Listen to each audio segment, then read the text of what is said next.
Nah, pada video pembelajaran kali ini kami akan menjelaskan tentang model pembelajaran IPA di sekolah dasar. Untuk itu teman-teman, simak video berikut ini. Quantum teaching merupakan pengubahan belajar yang meriah dengan segala nuansanya. Quantum teaching juga menyertakan segala kaitan, interaksi dan perbedaan yang memaksimalkan momen belajar. Quantum teaching berfokus pada hubungan dinamis dalam lingkungan kelas, interaksi antara guru dan siswa, dan mendirikan landasan dan kerangka untuk belajar. Prinsip-prinsip quantum teaching terbagi atas 4 bagian. Di antaranya 1 yaitu semuanya berbicara, semuanya bertujuan, pengalaman, keterampilan, akui semua usahanya. Kelebihan dan kekurangan model quantum teaching dalam proses pembelajaran. Kelebihan dari model pembelajaran quantum teaching yaitu selalu berpusat pada apa yang masuk akal bagi siswa, menumbuhkan dan menimbulkan siswa adanya kerjasama, sedangkan kekurangan dari model pembelajaran quantum teaching yaitu kekurangan quantum teaching memerlukan persiapan yang matang bagi guru dan lingkungan proses belajar mengajar yang mendukung, memerlukan fasilitas yang memadai. Model ini banyak dilakukan di luar negeri sehingga kurang beradaptasi dengan kehidupan di Indonesia.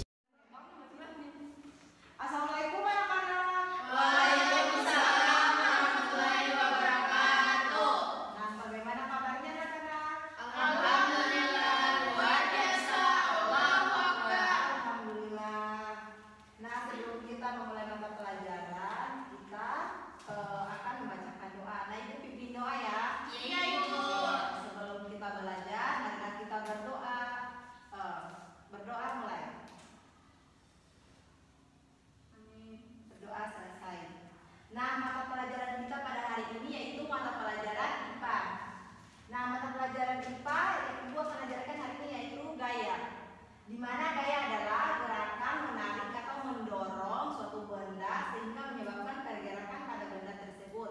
Selain itu, bergerak atau gaya juga bisa mengubah arah kecepatan bahkan bentuk dalam benda. Nah, ibu akan minta atau ibu akan memberikan contoh di depan, maka ibu minta satu orang untuk maju di depan. Ibu minta Umaira maju di depan dulu.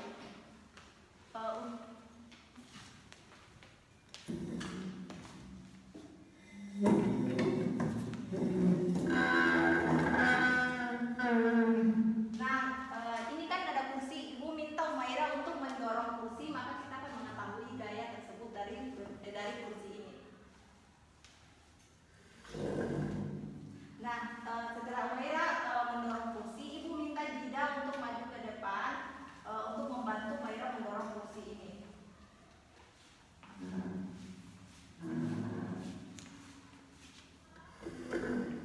Nah, Umaira dan Jida kan sudah mendorong kursi ini dan sudah merasakan bagaimana berat dari kursi tersebut. Bagaimana pendapat Umaira jika mendorong kursi sendiri dan mendorong kursi bersama teman? Berat ibu. Berat itu bagaimana? Maksudnya kalau berat itu mendorong sendiri atau mendorong sendiri ibu. Nah, kalau mendorong berdua?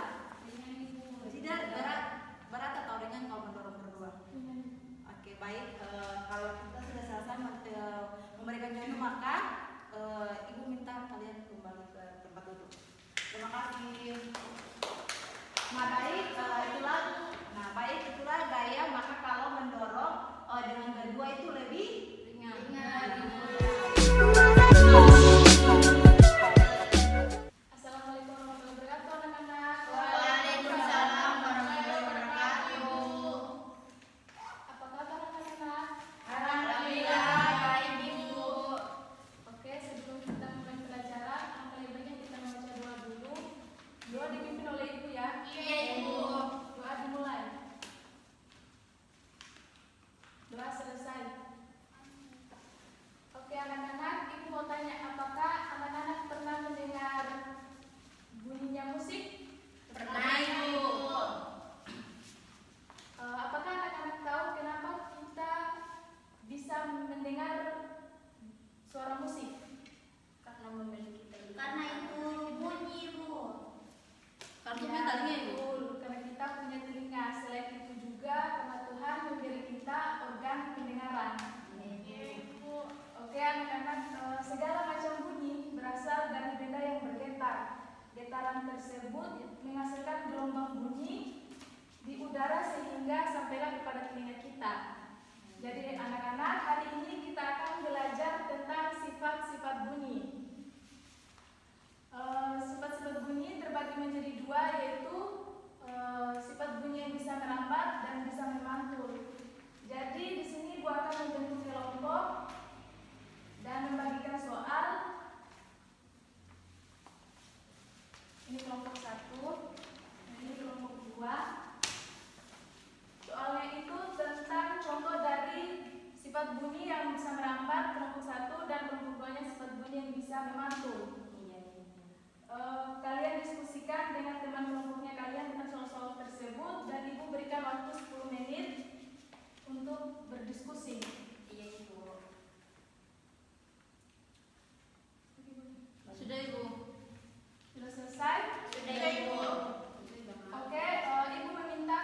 sedang berbicara. Oke, silakan duduk.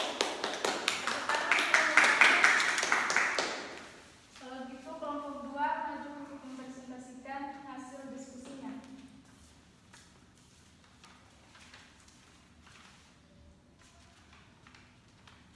Yang saya tahu yang selalu terpantau itu adalah suara yang terdengar lebih keras di dalam goa karena pemantulan di dinding goa itu.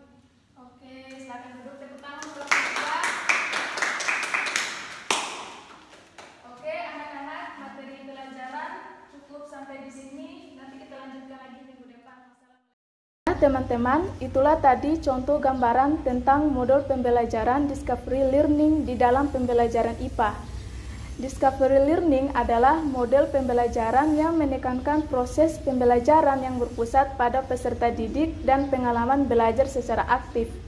Dalam prosesnya, model pembelajaran ini akan membimbing peserta didik untuk menemukan dan mengemukakan gagasannya terkait topik yang dipelajari. Adapun langkah-langkahnya, yang pertama, pemberian rangsangan. Pertama-tama, pada tahap ini siswa dihadapkan pada sesuatu yang menimbulkan kebingungannya. Kemudian dilanjutkan untuk tidak memberi generalisasi agar timbul keinginan untuk menyelidiki sendiri.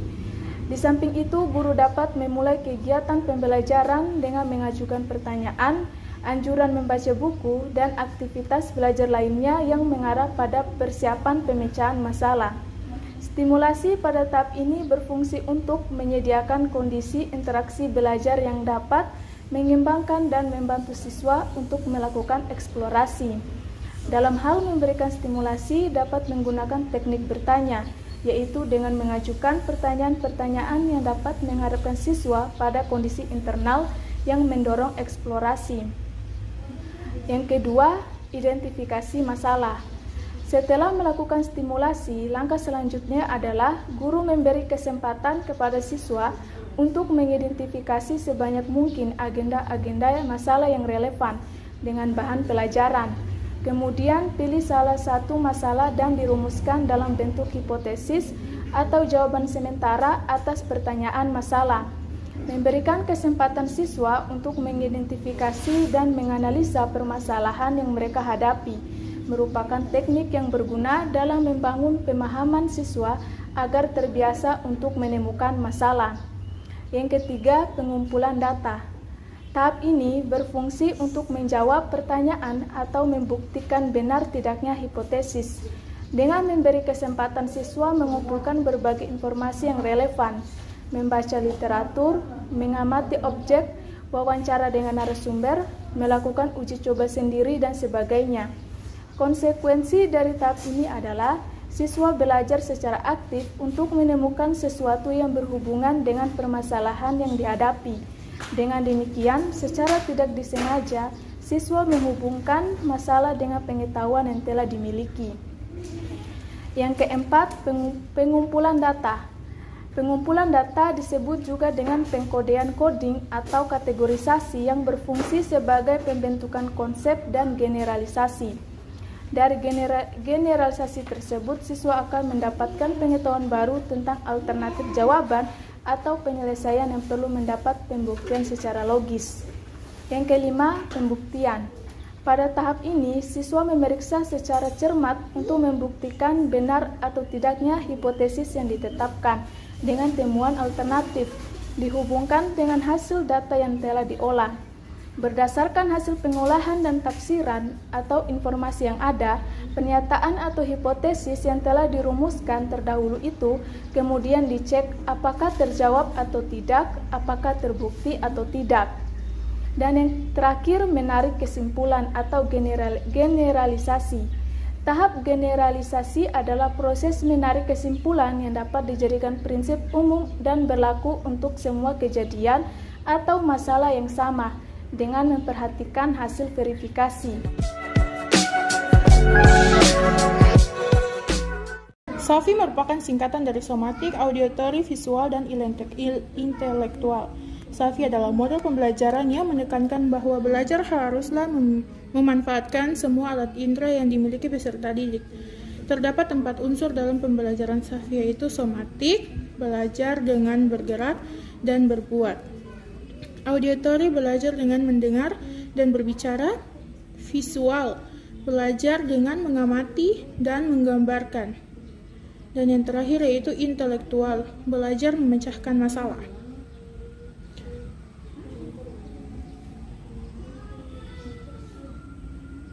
Jika keempat unsur SAFI ada dalam setiap pembelajaran, maka siswa dapat belajar secara optimal. Nah, berikut ini adalah contoh dari model pembelajaran SAFI dalam pembelajaran IPA. Assalamualaikum anak-anak. Waalaikumsalam, Ibu. Apa kabar anak-anak semuanya? Alhamdulillah baik, Ibu. Sebelum Ibu mengajar, Ibu mau minta satu orang maju baca doa. Ibu minta Rizka.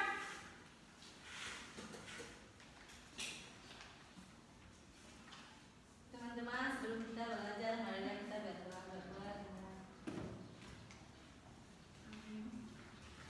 Doa selesai. Terima kasih Rizka. Sama-sama Ibu. Hari ini ada yang tahu tidak Ibu mau mengajar apa? Tidak tahu ya. Tidak tahu. Hari ini Ibu akan mengajar tentang panca indera. Di sini ada yang sudah tahu apa itu panca indera? Belum. Nah, panca indera adalah alat-alat tubuh yang mempunyai fungsi untuk mengetahui keadaan luar tubuh. Nah, dalam panca indera ada 5. Siapa yang tahu? Saya, Ibu. Ada mata, ada hidung, ada mulut, ada tangan, ada lidah. Panca indera mendengar. Habis apa lagi? Meraba. Ada Berasa, berasa. Melihat itu termasuk dalam indera? Mata. Oh iya. Penglihatan. Kelihatan. Kan sudah ada 5. Ibu mau minta satu orang untuk maju. Siti Marwah. Ya, Ibu. Nah, di sini kan ada pena. Ya. Nah, Ibu mau tes indera penglihatan Siti Marwah. Ini warna apa? Yang Ini warna hitam. pintar. Yang ini? Warna biru. Nah, oke, terima kasih Siti Marwah. Ya, Ibu.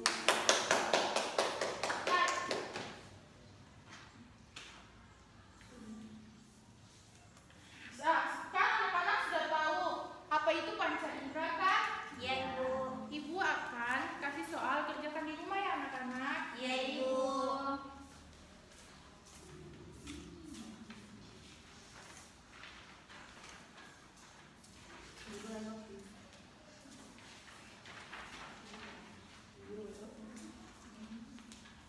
Nah, jangan lupa ini dikerjakan di rumah.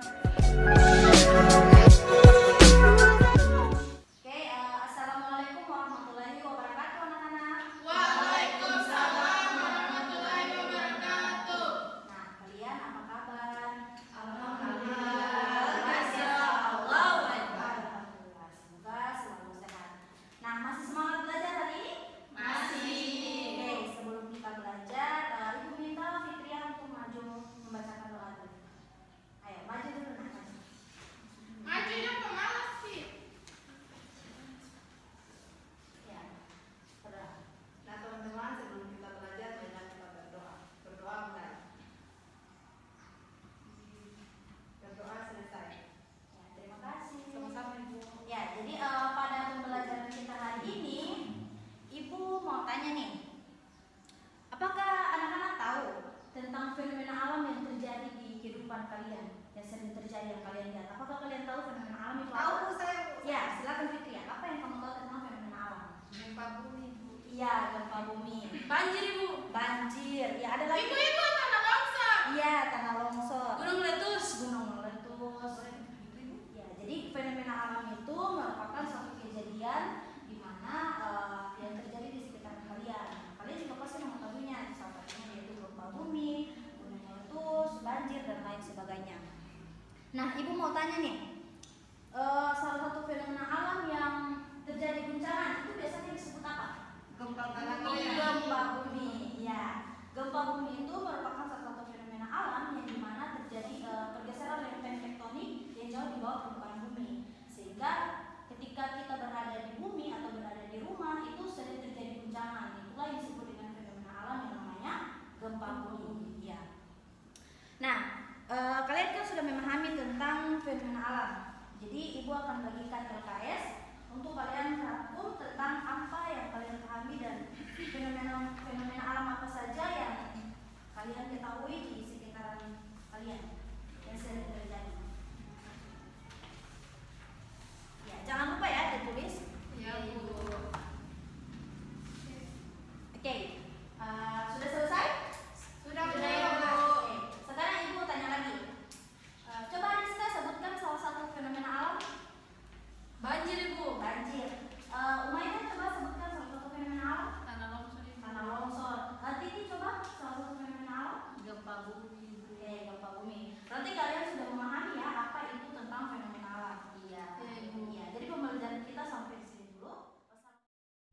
Model pembelajaran CLIS adalah kerangka berpikir untuk menciptakan lingkungan yang memungkinkan terjadinya kegiatan belajar mengajar, yang dimana melibatkan siswa dalam kegiatan pengamatan dan percobaan dengan menggunakan lembar kerja siswa atau LKS. Model pembelajaran CLIS bertujuan untuk membentuk pengetahuan atau konsep ke dalam memori siswa agar konsep tersebut dapat bertahan lama. Karena model pembelajaran CLIS memuat sederetan tahap-tahap kegiatan siswa dalam mempelajari konsep yang diajarkan. Menurut Driver, tahun 1988, tahapan-tahapan model pembelajaran ini yang pertama yaitu orientasi, di mana pada tahap ini guru memusatkan perhatian siswa dengan menanyakan tentang fenomena alam yang sering dijumpai siswa pada kehidupan sehari-hari yang ada kaitannya dengan materi yang akan diajarkan. Yang kedua, tahapan ini adalah tahapan pemunculan, di mana gagasan awal pada tahap ini guru mengungkap konsepsi awal agar siswa dengan menghadapkan siswa pada suatu permasalahan yang mengandung teka-teki. Tahapan ketiga yaitu penyusunan gagasan. Pada tahap ini terdiri dari pengungkapan dan pertukaran gagasan, perubahan situasi konflik, konstruksi gagasan baru, dan juga evaluasi. Siswa diberikan lembar kerja siswa dan melakukan kegiatan belajar dalam kelompok secara berdiskusi dan bertukar gagasan untuk menjawab pertanyaan dan masalah dalam lembar kerja siswa. Tahapan yang berikutnya adalah penerapan gagasan. Nah, penerapan gagasan itu siswa menjawab pertanyaan yang disusun dalam lembar kerja siswa, di mana untuk menerapkan konsep ilmiah mengenai permasalahan dalam kehidupan sehari-hari. Tahapan yang kelima adalah kaji ulang perubahan gagasan. Pada tahap ini, siswa diberi kesempatan untuk melakukan refleksi terhadap hasil pembelajaran yang telah diperoleh. Nah, tahapan-tahapan tersebut dapat digambarkan pada bagian di samping. Nah, teman-teman, adapun karakteristik model pembelajaran Children Learning in Science atau CLIS. Nah, berdasarkan tahapan-tahapan yang dilaksanakan pada model pembelajaran CLIS, maka dapat dikemukakan beberapa karakteristik model pembelajaran CLIS. Yang pertama, yaitu dilandasi oleh pandangan konstruktivisme. Yang kedua, pembelajaran berpusat pada siswa. Yang ketiga, melakukan aktivitas hands-on atau means-on. Yang keempat, menggunakan lingkungan sebagai sumber belajar. Adapun faktor-faktor penting dalam pembelajaran. Model pembelajaran ini, faktornya yang pertama yaitu menciptakan situasi belajar terbuka dan memberikan kebebasan kepada siswa dalam mengemukakan ide atau gagasan. Yang kedua, dapat memberikan siswa kesempatan untuk bertanya kepada temannya ataupun guru. Kemudian pada akhir kegiatan pembelajaran, guru menjelaskan konsep-konsep ilmiah untuk menghindari miskonsepsi kepada siswa. Dan yang berikutnya, memberikan tugas perorangan yang dikerjakan siswa di rumah berupa pekerjaan rumah sebagai penerapan konsep. Adapun kelebihan dan kelemahan dalam model pembelajaran Children Learning in Science atau CLIS. Kelebihan-kelebihan ini yang pertama yaitu gagasan anak lebih mudah dimunculkan. Yang kedua, membiasakan siswa untuk belajar mandiri dalam memecahkan suatu masalah. Yang ketiga, 4 syarat perubahan konsepsi yang dikemukakan oleh Posner et al. Terpenuhi. Yang keempat, menciptakan kreativitas siswa untuk belajar sehingga tercipta suasana kelas yang lebih nyaman dan kreatif.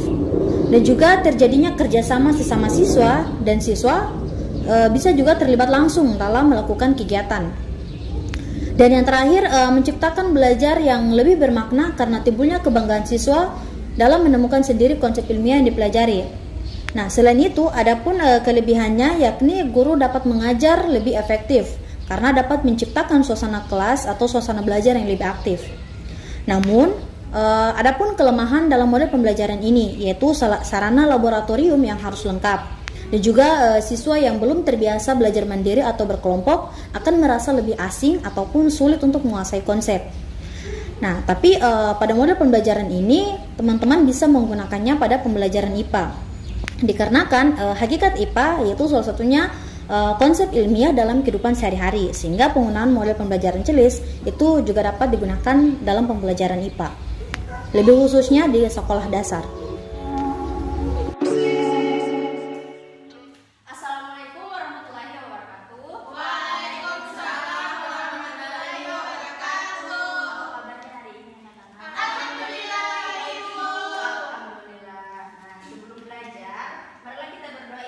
Saja ya. Ibu. Marilah kita berdoa masing-masing berdoa dimulai. Berdoa selesai.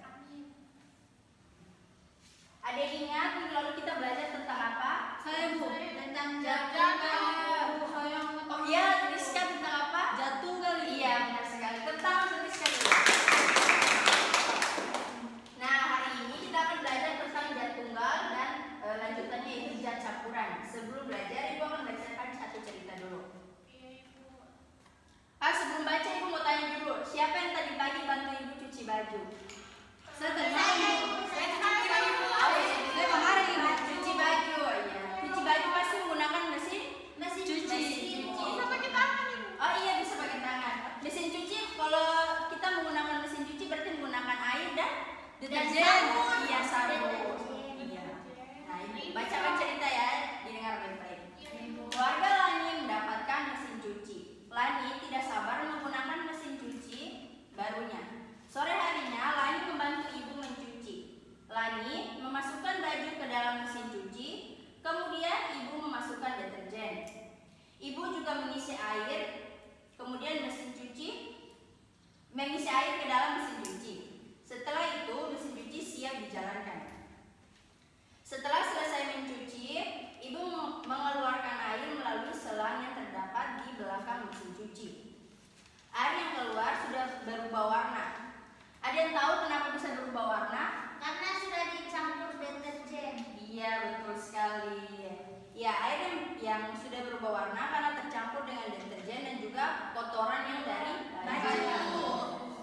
Nah, karena air yang belum tercampur apapun dinamakan dengan jat tunggal.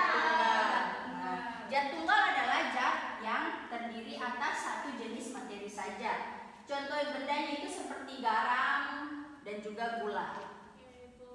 Nah, sedangkan zat campuran itu adalah zat yang terdiri atas beberapa jenis materi. Nah, di sini Ibu akan bagikan tugas dan dikerjakan di rumah ya anak-anak. Dikumpulkan minggu depan. Fitria jangan main HP terus ya. Cerita dulu. Ya, mungkin itu saja materi kita hari ini. Nah, teman-teman, itulah tadi contoh penerapan model pembelajaran berbasis pengalaman pada pelajaran IPA di sekolah dasar. Jadi, model pembelajaran berbasis pengalaman menurut Fatur Rahman ialah pembelajaran yang sangat sederhana. Dimulai dengan melakukan refleksikan dan kemudian penerapan. Jika dikolaborasi lagi, maka akan terdiri dari 5 langkah, yaitu mulai dari proses mengalami, berbagi, analisis pengalaman tersebut, menarik, dan penerapan. Menurut Fatur Rahman, pada tahun 2015, ada pun penjabaran dari langkah-langkah tersebut.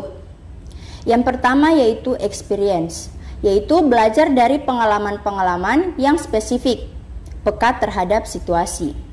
Yang kedua yaitu observation, atau mengamati sebelum membuat suatu keputusan dengan mengamati lingkungan dari perspektif-perspektif yang berbeda.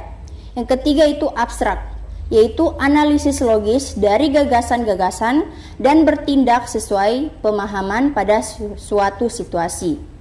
Selanjutnya experience, yaitu kemampuan untuk melaksanakan berbagai hal dengan orang-orang dan melakukan tindakan berdasarkan peristiwa. Seperti yang tadi dicontohkan dalam cerita Lina yang membantu ibunya mencuci baju. Kita bisa memberikan pertanyaan atau apersepsi kepada peserta didik sebelum memulai pembelajaran. Nah, di dalam kegiatan pembelajaran berbasis pengalaman, konsep yang diberikan kepada peserta didik dikaitkan dengan pengalaman yang telah dirasakan atau dilihat oleh siswa yang kemudian diterapkan di dalam pembelajaran melalui kegiatan percobaan. Hal ini diharapkan akan menghasilkan pemahaman dan keterampilan proses siswa meningkat dalam pembelajaran IPA. Pembelajaran berbasis pengalaman juga bisa disebut sebagai tata cara yang dilakukan oleh guru dan peserta didik untuk mencapai tujuan pembelajaran melalui kegiatan membingkai pengalaman, mengaktifkan pengalaman, dan refleksi pada pengalaman.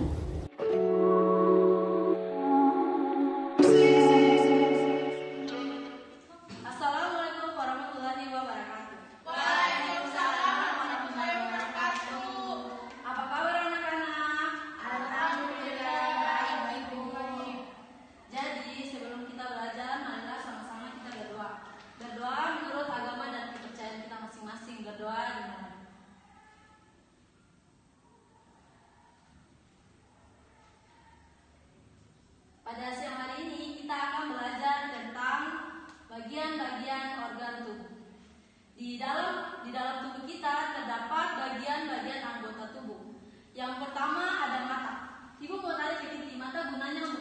Untuk melihat Ibu. Selanjutnya ada hidung. Hidung gunanya untuk apa? Mencium. Selain mencium, Bernapas. menghirup. Menghirup ya. Selanjutnya ada tangan. Tangan gunanya untuk apa? Memegang. Memegang. Memukul. Meraba. Memegang. Mulut gunanya untuk apa? Makan. Berbicara. Apa itu? Mengunyah. Iya, mengunyah. Telinga gunanya untuk apa? Mendengar. Kaki gunanya untuk apa? Berjalan. Kaki gunanya untuk berjalan. Iya, Ibu. Jadi semua sudah paham kan tentang bagian-bagian anggota tubuh kita beserta fungsinya. Iya, Ibu. Jadi Ibu akan memberikan tugas kepada anak-anak sekalian. Di sini Ibu akan membagikan LKS. Kalian mencocokkan bagian-bagian anggota tubuh beserta fungsinya. Nanti minggu depan dikumpul ya. Ya mungkin pertemuan kita sampai di sini. Nah, teman-teman, itu tadi contoh dari model kontekstual. Secara umum, pembelajaran kontekstual adalah pembelajaran yang dimulai dengan sajian atau tanya jawab, lisan, ramah, terbuka, dan negosiasi yang terkait dengan dunia nyata kehidupan siswa. Sehingga akan terasa manfaat dan materi yang akan disajikan. Munculnya motivasi belajar, dunia pikiran siswa menjadi konkret, dan suasana menjadi kondusif serta nyaman dan menyenangkan. Prinsip dari pembelajaran kontekstual adalah aktivitas siswa yang melakukan dan mengalami, tidak hanya menonton dan mencatat, dan mengembangkan kemampuan sosialisasi. Metode pembelajaran ini merupakan konsep belajar yang membantu guru untuk menghubungkan antara materi yang diajarkan dengan situasi dunia nyata. Siswa didorong untuk membuat hubungan antara pengetahuan yang dimilikinya dengan penerapannya dalam kehidupan mereka sebagai anggota keluarga dan masyarakat. Pembelajaran kolaboratif. Pembelajaran kolaboratif adalah suatu aktivitas pembelajaran di mana siswa terlibat dalam kerja tim untuk mencapai tujuan pembelajaran yang ditetapkan. Dalam aktivitas pembelajaran tersebut, terdapat elemen-elemen yang merupakan ciri pokok pembelajaran kolaborasi, meliputi adanya saling ketergantungan yang positif, akuntabilitas individual, memajukan interaksi tatap muka, penggunaan keterampilan kolaborasi yang sesuai, dan adanya proses kelompok. Pembelajaran kolaboratif memiliki ciri-ciri yaitu struktur tujuan, tugas dan penghargaannya bersifat kolaboratif, yang berbeda dengan pembelajaran yang bersifat individualistik dan kompetitif. Adapun penerapan model pembelajaran kolaboratif dilakukan melalui tahap-tahap. Yang pertama, menentukan tujuan belajar. Yang kedua, membagi siswa ke dalam kelompok yang heterogen berdasarkan hasil pretest dan jenis kelamin. Yang ketiga, melakukan diskusi kelompok dan mencatat hasil diskusi tersebut. Yang keempat, laporan dikumpulkan, kemudian dikoreksi dan dikomentari. Selanjutnya, dikumpulkan pada pertemuan berikutnya. Pembelajaran secara kolaboratif memungkinkan banyak memberikan nilai tambah baik bagi siswa maupun bagi guru. Keuntungan-keuntungan tersebut antara lain, yang pertama, siswa mendapatkan pengalaman bekerja sama bukan hanya dengan sesama teman sekelasnya, namun dengan siswa lain yang sebelumnya belum mereka kenal. Yang kedua, dalam pembelajaran kolaborasi, interaksi antar siswa yang baru mereka kenal menjadi terarah karena mengikuti program yang sudah ditentukan oleh guru. Yang ketiga, kegiatan yang bersifat kolaboratif biasanya akan mendorong motivasi dan semangat siswa dalam artian positif bagi siswa tersebut. Yang keempat, siswa juga mendapatkan sumber belajar yang banyak. Nah, kemudian berikut contoh daripada pembelajaran kolaboratif di dalam kelas. Assalamualaikum warahmatullahi wabarakatuh. Pagi anak-anak. Pagi, Bu. Apa kabar? Baik, Bu. Luar biasa.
itulah pembahasan tentang model pembelajaran IPA di sekolah dasar.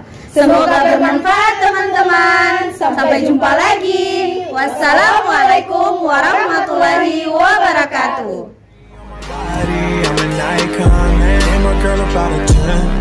I should fuck her in the Benz.